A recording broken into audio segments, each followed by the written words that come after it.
سهداي ربا تنفدي إنك السيمودا تنفدي ما بينا ينبلي تنفدي أبي عمي لي تنفدي أنا يسحولي سلام تقاتلتي سول ميديا بزلخم سلامكم يبزح عندكس كنتس إيرتراونات كورمن تايمرس عنداولكم مالتي خبرات تقاتلتي سول ميديا كم تقاتلي لايف ناتو زنبرنا ساعة 6 بأوقات أطراف برلين تايم كأتوي أقاتامي كم زترين دلخم قربتي ناي نفاس عفنونو إلا أنينا هو توم سبسكرايب جوركم كاس سبسكرايب ورخم بلايك جمرو تقال لايك ايسي بزعباكم بريزيدنت سياسة خورق نهلو كنتات أمريكيتو بتعامي ودعوي حقنيا زغنة تنتاني هيبولو نعو زملكات قاله خلونا ناي كتامت أرشا مدبات نهات كاتاتولو اللي عدوكو كلتا سبات من يوم والمات زبل حطو يحاتو اللو هزبي ارترا ختبلا يتخليها تتصاقامو كونتايدي هزبي العلكا هزبي ارترا خمزي هزبي ارترا الكا جنرالايز كمزا عينت نقرات كتزاربو امخا اخلتيهم اسكا نسمع يمو ريتونا خنبيها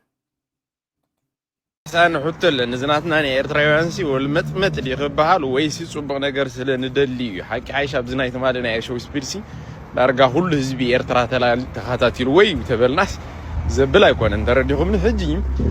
اب زخونه يهنا ኢትዮጵያ ነገርሲ አለና ቀዳሞት ኤርትራውያን ኢትዮጵያውያን ግን አብናተና ሐሳብ ዝሆነ ሪኤ ማይፈልግ ነው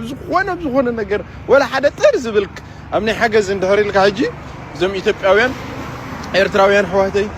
ገለይሎም ግድንም ዝገልጹ ፈርገስ ለንሕግዝ ሐጂ አምኔ ኤርትራውያን ግን ኤርትራውያን ሕዋተይ ሓጉዙን ዝብል ምር ኢትዮጵያን ሕዋተይ ዝብል የለን ምሶም ይቆዝ ተረዲሁም እጅሲ ዋዩ ንሕና ዲና ወልማጣት ኮይና ويز نسمي مزي فوتونا وينو مزي حقوزنا انا نعيش حتى تخونني اترديهم ولا بز كل ነገር ስን احنا እንዳተሳተፍና ስለምታይ ነው ተሳተፉ ዘይደልሲ حتى ما ديس مولس እዚ ትሪዎ ዘለኹም ኣብ ላዕሊ ዘሎ ሓንቲ ኮመንት ድሕርዳ ጽሒፍ ካብሉ ወይ ከ ትሪዎ ዲስካዮ ኣጆኻ በርትዕ ዝኾነ ነገራት ንዕኡ ንሓሳሓት ክትብል ክትክእል ኣለካ አንጻርቲ حساب زورده ويكاري تخن حرات حيفتا بلوك زبلك كاسب انا عيكو قدمي ارتقراي تعوت اندابله كله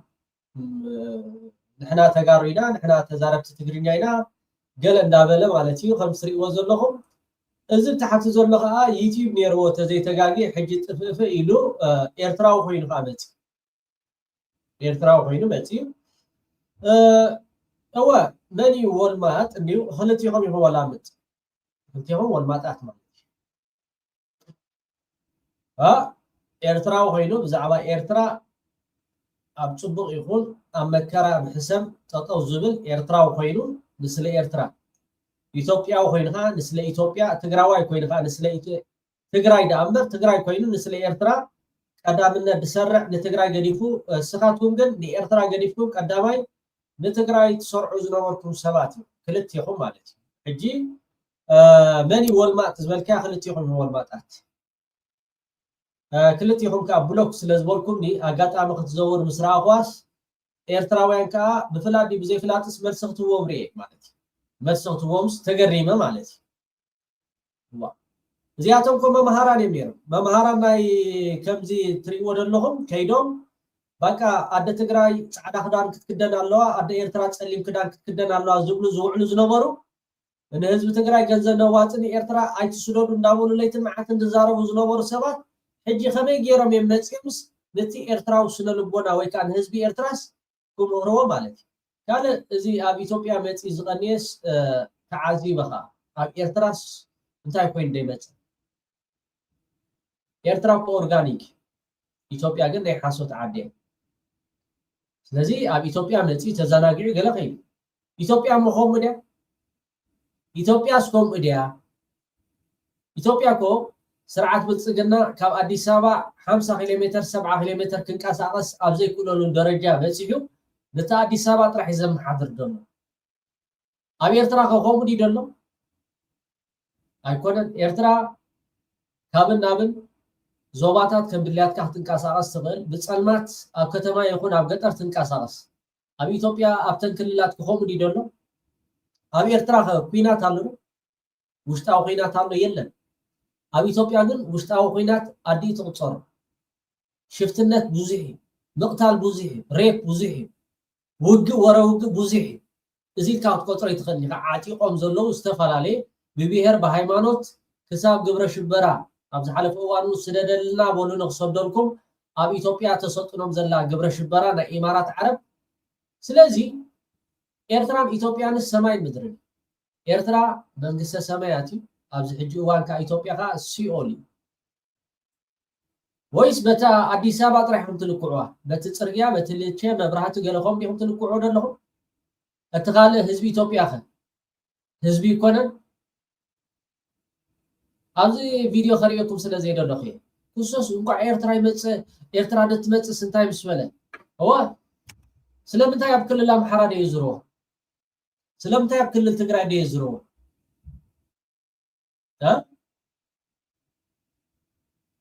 ስለምንታይ ኣብ ቤንሻንጉል ደዩ ዛውሮ ስለምንታይ ኣብ ክልል ኦሮሚያ ደዩ ዛውሮ ተዛውርዎ ኮኑ ዶ ኣብ ኤርትራ ግን ዋላ ተዘላትካ ብኸመይ ኣብዚ ደረጃ እዚ ተጓቲቱ ወይ ከዓ ንቅድሚት ክንከይ ከምዘይከኣልና ምክንያት ኣሎ ጭብጥታት ኣሎ ሰነዳት ኣሎ ክትፅይቕ ተዘይደሊኻ ወይ ከዓ ካብ ፅልኢ ካብ ቅርሕንቲ ምስ ሓለፍቲ ስለ ዝተባኣስካ ወይ ከዓ ንመንግስቲ ኤርትራ ስለ ዝፀላእኻ ናይ ኤርትራ ክንድቕጣፍ ረኣድ ዋላታ ሰላም ሎሚ እኮ ደው ኢልና እኮ ንስድራ ቤትናስ ንረኽቦም ኣለና ከመይ ውዒልካ ከመይ ሓዲርካ ኣብ ሱዳን እኮ ከምኡ ስድራ ቤታት ካብን ናብን ክካላበቱ ከምኡ ከዓ ስድራ ቤት ሰላም ሲኢኖም ኣሎ ኣብ ትግራይ ከምኡ ኣብ ኢትዮጵያ ከምኡ ከዓ ኣብ የመን ከዓ ከምኡ ሕጂ ከዓ ኣብ ጅቡቲ ማለት እዩ ስለዚ እዚ ኩሉ ነገር ብልጭልጭ ከነርክበሉ ኢና ብልጭልጭ ወላ ሓደ ናይ ዓመት ክልተ ዓመት ናይ ዓመት ክልተ ዓመት ናይ ሓንቲ ሃገር ሰላም እንድሕር ደኣ ንፋስ ኣትይዎ ግን ሊብያ ረኣይዋ ሶማል ረኣይዋ ሶርያ ረኣይዋ ኢራቅ ረኣይዋ የመን ረኣይዋ ሱዳን ረኣይዋ ኢትዮጵያ ረኣይዋ ስለዚ ኤርትራ ንዚአን ትወዳደር ሃገር ኣይኮነትን መንግስቲ ኤርትራ ከዓ በዚ ዘለዎ ብጣዕሚ ኣነ ሓደ ግዜስ ተደገፍናዮ ክትብል ኣይትኽእል እያ ክድግፈካ ተደይ ኮይኑ ማለት እዩ ነቲ ዝሰርሖ ዘሎ ነገራት ግን ነቲ ለይትን መዓልትን ነቲ ሃገር እኮ ናብዚ ደረጃ እዚ ክትህሉ ወይ ከዓ ከምዚ ኢላ ሰላማዊ ሒሳ ክትከይድ ለይትን መዓልትን ዝሰርሕ ዘሎ እኮ ከምዛ ትንፋስና ትንፋስ ዘላቶ ለይትን መዓልትን ኣብ ዶባት ኣብ ባሕሪ ኣብ ሰማይ ለይትን መዓልትን ከይተታኸሱ ስለዝሓድሩ ስለ ዘሎ ኢኻ ስድራኻ ደው ኢልካ ከመይ ውዒልካ ከመይ ሓዲርካ ኢልካ ትረኽቦም ዘለኻ እዚኣ ዘይረኽቡ ግን ጎረቤትና ኣለዉ ስለዚ እዞም ወልማጣት ብዛዕባ እዚ ሓደ ዝስዕስዕ ዶ ሓደ ዩቲዩበር ኣዲስ ኣበባ መፂ ነይሩ እቶም ኤርትራውያን ንርእይዎ ዶ ኣይርእይዎን ንሕና ገንዘብና ንኢትዮጵያ ንሕግዝ ገለ ገንዘብ ኤርትራዊ ኮይንካ ንኢትዮጵያዊ ምሕጋዝ ወይ ከዓ ንኢትዮጵያ ምሕጋዝ ማለት ብሓፈሻ ማለት ንሰይጣን መዋእ መሃብ ማለት እዩ መዝግቦ ንኢትዮጵያውያን ገንዘብ መሃብ ማለት ንሰይጣን መዋእ መሃብ ማለት እዩ ዋ እዚ ንብሎ ዘለና እኮ ኣቐዲምና ክንብሎ ዝፀንሐና እኮ እዩ ኢትዮጵያዊ ኮይኑ ብዛዕባ ኤርትራ ዝሓስብ የለን ኤርትራዊ ተፀጊሙ ተሸጊሩ ንሓጉዞ ገለ ዝብል የለን እምበሺ ብዙሕ ነገራት ናይ ብድዐ ዘረባታት ይኸይድ ነይሩ እዚኦም ትሪእዎም ዘለኹም ይስደዱ እዚኣቶም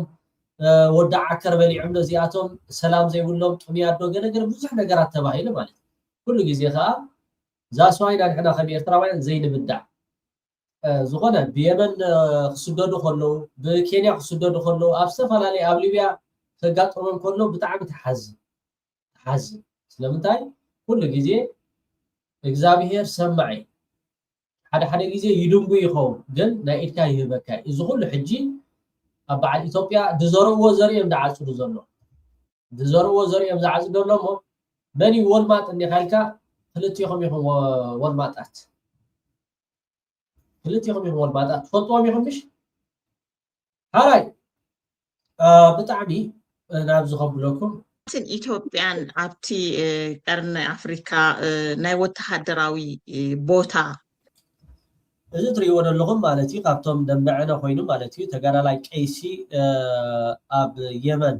ዝቕመጥ ማለት እዩ ብዛዕባ የመን ከዓ ፅቡቅ ኣፍልጦ ዘለዎ ፖለቲካ ናይ እቲ ከባቢ ብዕምቀት ዝፈልጥ ሰብ እዩ ብዛዕባ እዚ ጉዳይ እዚ ንምርካብ ወተሃደራዊ ምድላው እዚ ኢማራትን ኢትዮጵያን ኣብቲ ቀርኒ ኣፍሪካ ናይ ወተሃደራዊ ቦታ ንምርካብ ወተሃደራዊ ምድላው ዝገብርኦ ከመይ ትሪኦ ንሃገርና ኤርትራ ናበይ ገፁ የምርሓ ወይ ነቲ ኣብቲ ከባቢ ዘሎ ኩነታት ናበይ ገፁ የምርሕ ትብል ኣነ እኳ ኣብ ውሽጢ እዚአን ዝሓለፈ መዓልትታት ዳርጋ ኣብዚ ከባቢ ዓብዪ ምቅያራት ተራእዩ ንሱ ከዓ እቲ ግርጭት ዝተለዓለ መንጎ ስዑድያን ኢማራትን ብፍላይ ኣብ የመን ቀንዲ ስዑድያ ትጉደሰሉ ቦታ ስለ ዝኾነ እቲ ምስፍሕፋሕ ናይ ሰዓብቲ ናይ ኢማራት ዝበሃሉ المجلس الانتقالي ኣብ ደቡብ የመን ኣብ ምብራቃዊ ቦታታት ናይ የመን ከስፋሕፍሑ ስለ ዝደለዩ ኣብኡ ከዓ ሰራዊት ስለ ዝሰደዱ ዳርጋ ብዓይኒ ናይ ስዑድያን ምስቲ ዘለዎም ሓፈሻዊ ሓበሬታን ምስቲ ካይዳ ናይ ኢማራት ዳርጋ ንዕኦም ንምኽባብ ዓይነት ስለ ዝኾነት ፈልዩ ስለ ዘይረኣይ እቲ ትወስዶ ዘላ ስጉምቲ ኢማራትን ምስ ሓፈሻዊ ስትራቴጂ ናይ እስራኤል ተሳንዩ ስለ ዝኸይድ ዓብዪ ግርጭት ስለ ዝተለዓለ ስጋብ ደረጃ ነቲ ሓገዝ ዝሰደድዎ ኢማራት ሓደ ወደባት ናይ ሓድረሞት المكلا ይበሃል ብነፈርቲ ገይሮም ደብዲቦሞ ስዑድያ ካብኡ ተሓዲሽ ምዕባለ ኢማራት ነብሶም ስሒቦም ካብ የመን ወይ ከምዚ ገይሮም ኣዊጆም ኣክቹዋሊ ንሶም ስሒቦም እዮም ግን ቦታታት ስጋብ ሕጂ ዘሎ ቦታታት ኣዝዩ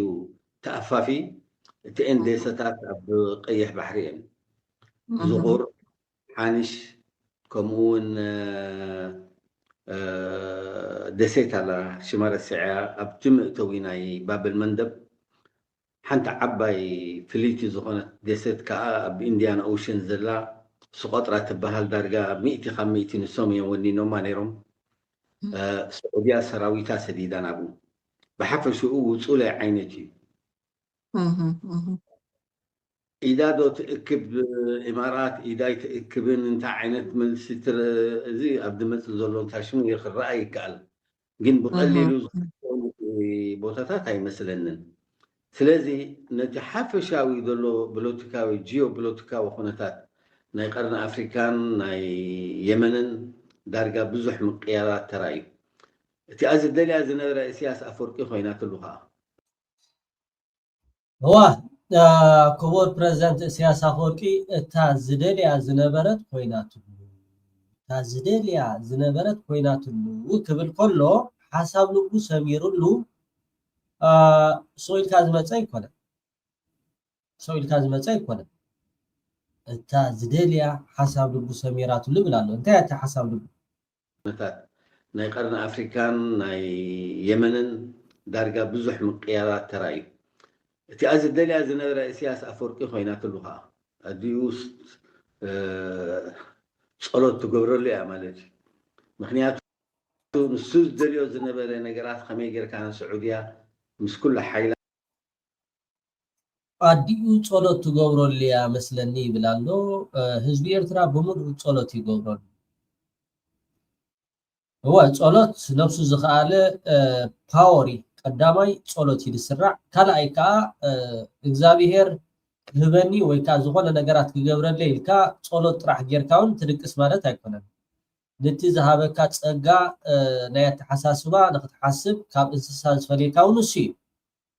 ከም በዓል ፕሬዝደንት ኢሳያስ ኣፈወርቂ ከዓ ርእሶም ማለት እዩ ፍልይ ዝበለ ርእሲ ከምዚ ናይ ደርሆ ከምዚ ኣብ ጎረቤትና ዘሎ ኣብ ጁባኻ ዝኣቱ ዳእምበር ኣብ ርእሲኻ ማሳ ወይ ስካርቤሎ ኣያቋሙትን እዮም ኣይርእይዎን እዮም ምስ ኮነ ወይ ከዓ ከምዚ ሕጂ ኣብ ትግራይ ንሪኦ ዘለና ከመይ ጌርካ ገንዘብ ተብላ እምበር ከመይ ጌርካ ነቲ ፖለቲካ ولا عند أمها ولا عند حسمك سلام كا وحيسكا سلام النحر دا أو حيسكا خا بنحري دليات كا تقبر تغل سلام تزين لو الحرات تقبر هاي تغني هجي كم مع البريزنت سياسة فوركي صولوت لا حزب له صولوت لا يولد له كم زبل كايو قل كيلو ون تي صولوت طرح إلكاون نسو إلكا تلقصول لمهنيات هايكونا كحاسبو سلازي خالو نتنقرات تي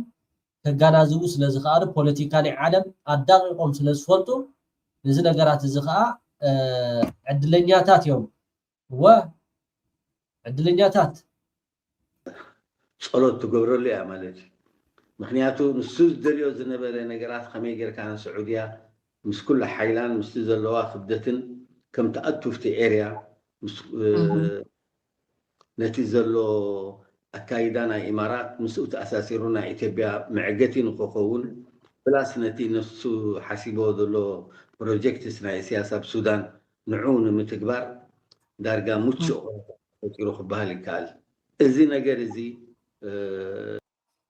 هو لسعوديا أبزو قدايزي إذا نفتحوس كاتسالي بريزيدنت سياسة فوركي أب استفر عليك على محتت ترى أختصاوت كتكال اللوا ما يبعال لسعوديا قد أب عالم عبيو أب حلفي أب قيه بحري زلوا ترى عزوس لزخونة كتتصاوت كتكال اللوا نابلا ليتن معالتن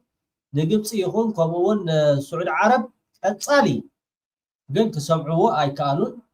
التحول خنددهم أباف نقديهم كمتس من جمرة شبد بديلهم سلازي اتا كريديت نمانيا اوكي زي تعمكا نخمتسوكو كم زي تعمكا غير كاون كسرح تقنامك كمتي بروفيسور محمد زولو بريزيدنت سياسة فوركي عبزو قدايزي عبتها راس لستتصاوتو ويكاب كابدك اسكم تباراورو تسويلو ازي حجي أبعال سعود عرب أب يمن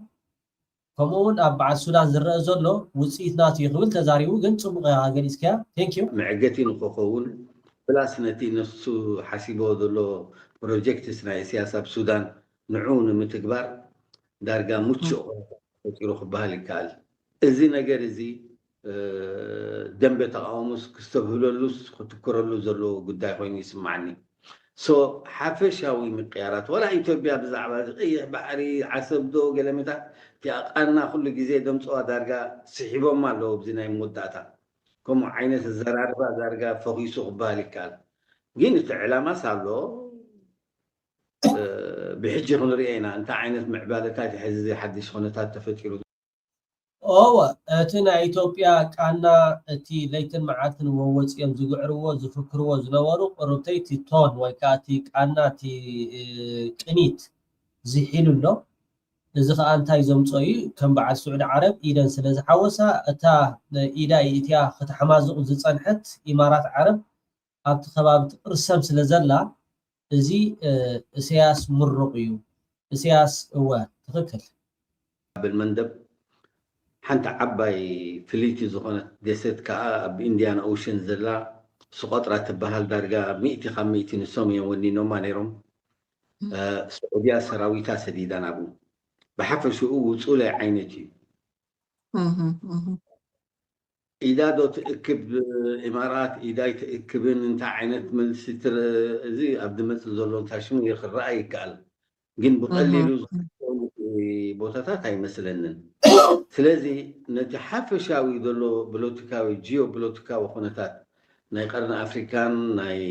يمنن دارجة بزح من قيارات تراي تأز الدليل أزنا رئيسياس أفريقيا خينات اللغة أديوس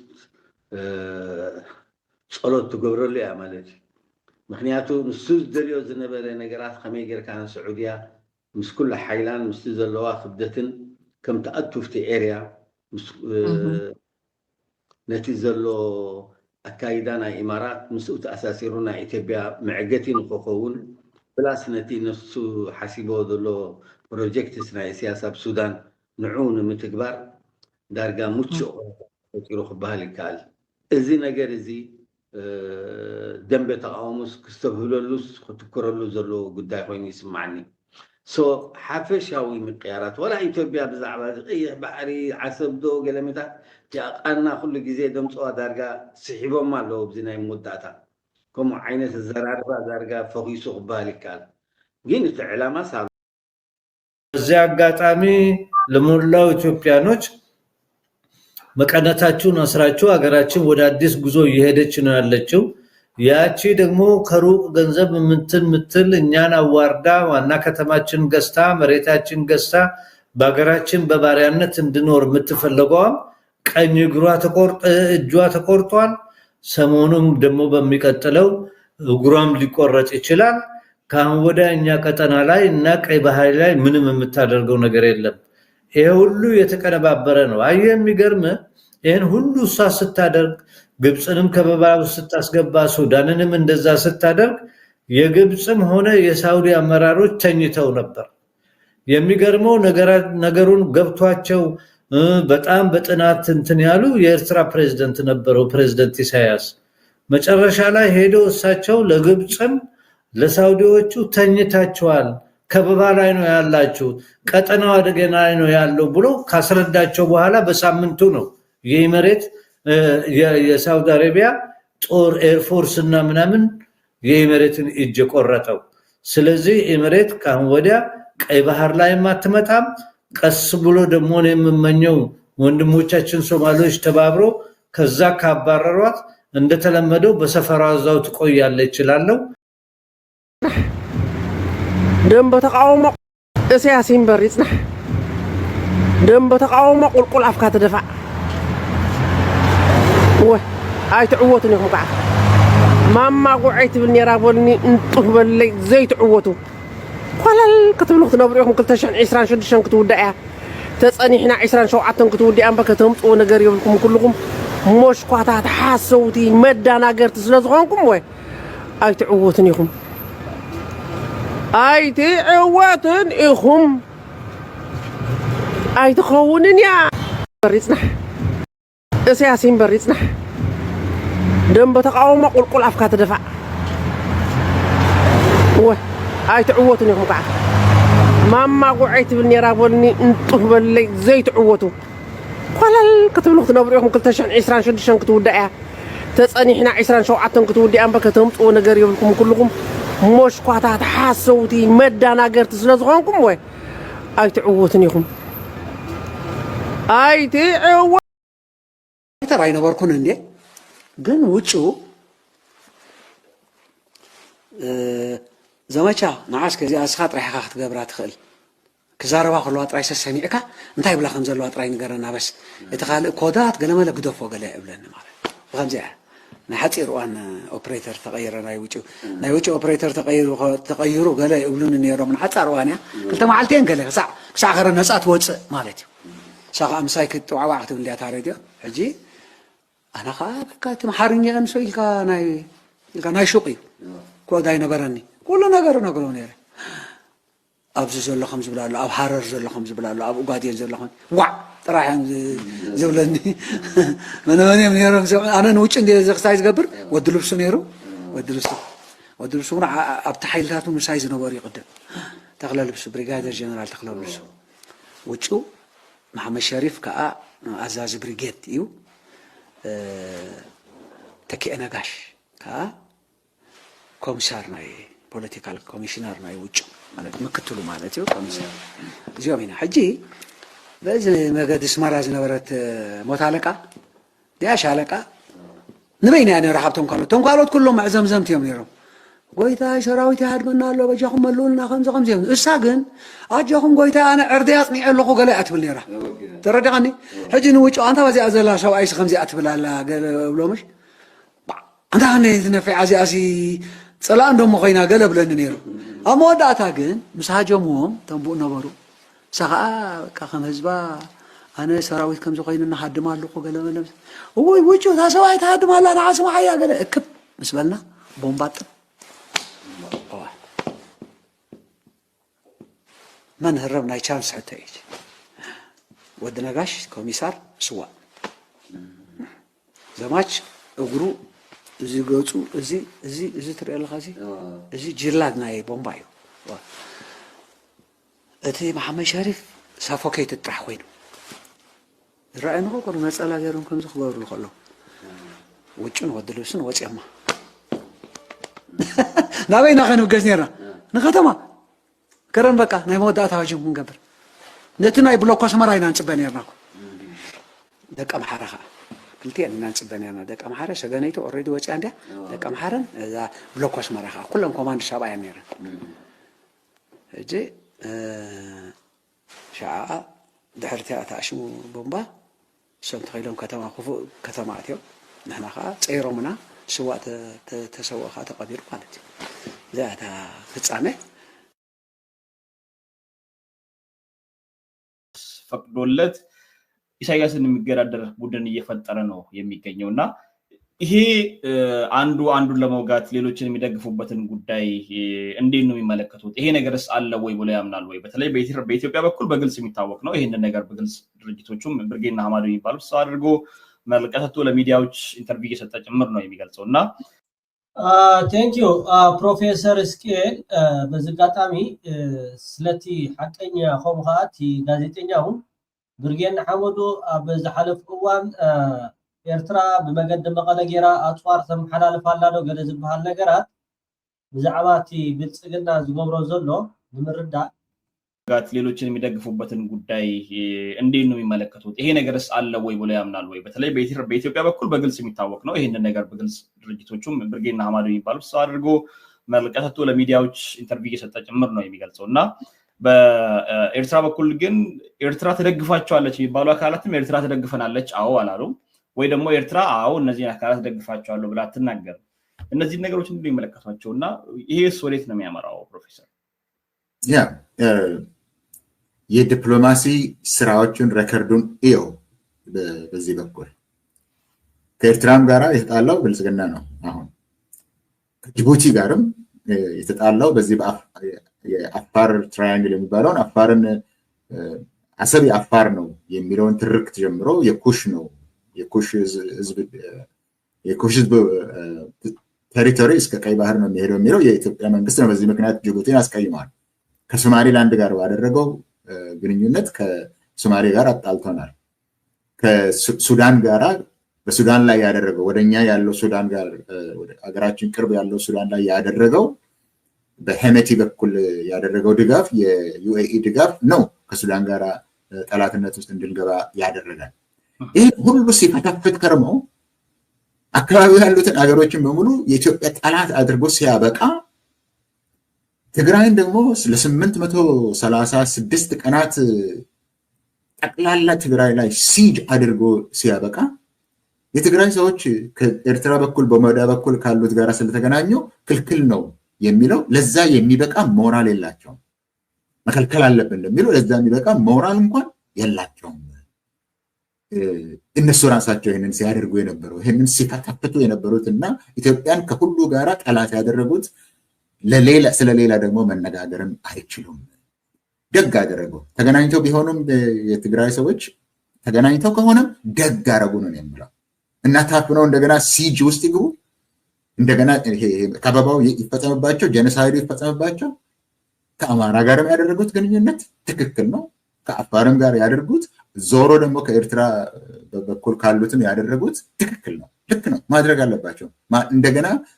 ያከበባ ተደርጎባቸው መራብ ማለቅ መጥፋት የለባቸው። በጎ ነው ያደረጉት። ይሄ ለኢትዮጵያ ጥሩ ነው። ህዝብ ለህዝብ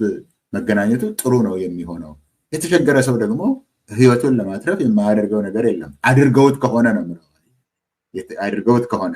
አይ የኢትዮጵያ መንግስት ግን ከውጭ ሀገር ጋር የሚገናኘው የኢትዮጵያ አካል መነጋገር የሚችለው ፌደራሉ መንግስት ብቻ ነው ካለ ለመከልከል ከፈለገ ትግራይ የኢትዮጵያ አካል ናት ይበልና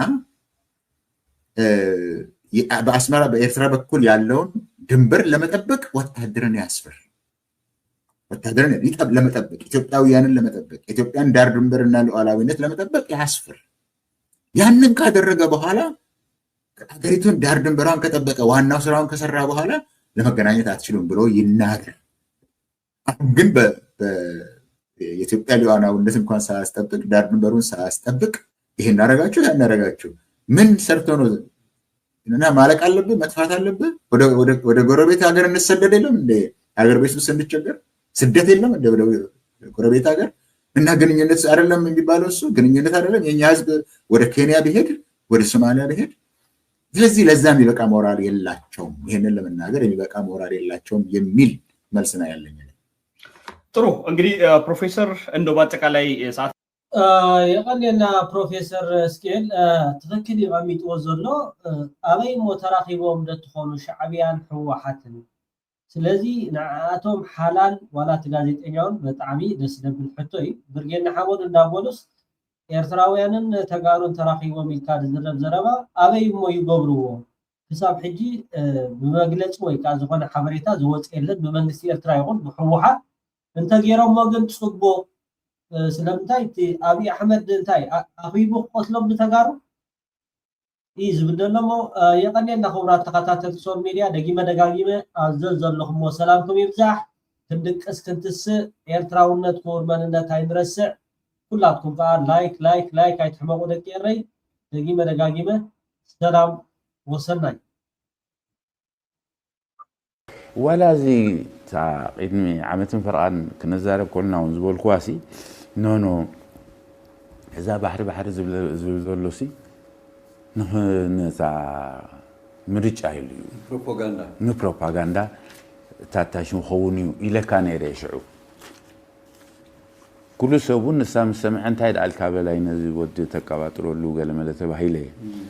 قلنا داينا يلبو حلم انا صبح هنا الليله يكون حاسبين نوركم حجي ترى انا تي بزي مثلا حزن زحفر كتقبلوا زي دباسي زي ما راح زباسي بدفو بحر تزبلكو اما خلينا قال ملخ نقبروا زمالوتي قال ملته اما وتاتوسي بزعبانا هنا لو علوين بزعبا تخندي تخفل الله ايرتراسي نحا خمان سي ايقبلاني عينت نجر كبل كله انكو خميلو خم توهبو كميلو خم زخونه كميلان ايرخو كون كبل كله سي كريميلو نو نن حاجه كم زفلات يزارب كم زخيل يزارب حجسي ايرخو كم يجرونا بخرخو نسومنيم غيروم نصانت ኤርትራኮ በኢትዮጵያ አይኮነን ተዋሂቡ ነጻነት ኤርትራሲ በዩናይትድ ኔሽን ከማን አይኮነን ተዋሂቡ ነጻነት ኤርትራ በህዝቡ بدم بمسواتي زمت فلط يتباهلون بر حبا يتباهلن ኤርትራውያን بعلاتهم كفيلهم واقع كبيد واقع خفيلهم زي رسع كرسعون زي ولو كرسعون زي كئل الصوم زي ردهم كو تنكلت عبيت بعلا زب على خلت ترين تنكلت عبيت نبلد 24 قبوتن 10 سنين هذا يعني كلتين هذا تمسواتنا تناصنتنا بحدا اينا نديو كرسع يكلني 10 سنه نحرسيها لو على منتون كترسعها اجي يردهم زلو حجس ابزي جيزي بزعبا لو على النت ارترا تزارب مو كلاتهم اخذ اوقعوا حجي زي ناتاتهم تي في كيلو خلو خسي من حنشابسي كوغوت فودو خيري اودو تبلمو هم بحدي كنا هنريو يوصلون له يهمون له ابيك خيري زبهال نجر اساتهم زي فلطو ኢትዮጵያ بعقد زلا ኢትዮጵያ بحنفش زلا بتي فانو بحال بتي شنبل بزنا تግራይ ይበል በዚና ይፍክል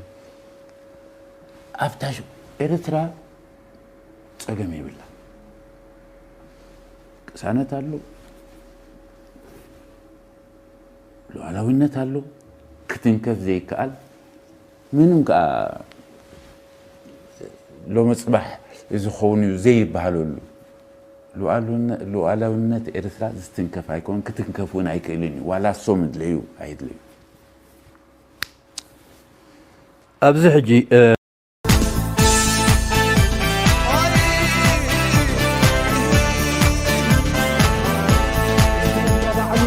بجد قلتم ايه زوجي ده في زركة እግዚአብሔር ካባል ሁሉ ይሞ ለዛ ዘውጅ ዚአ ትንኪያ ወይ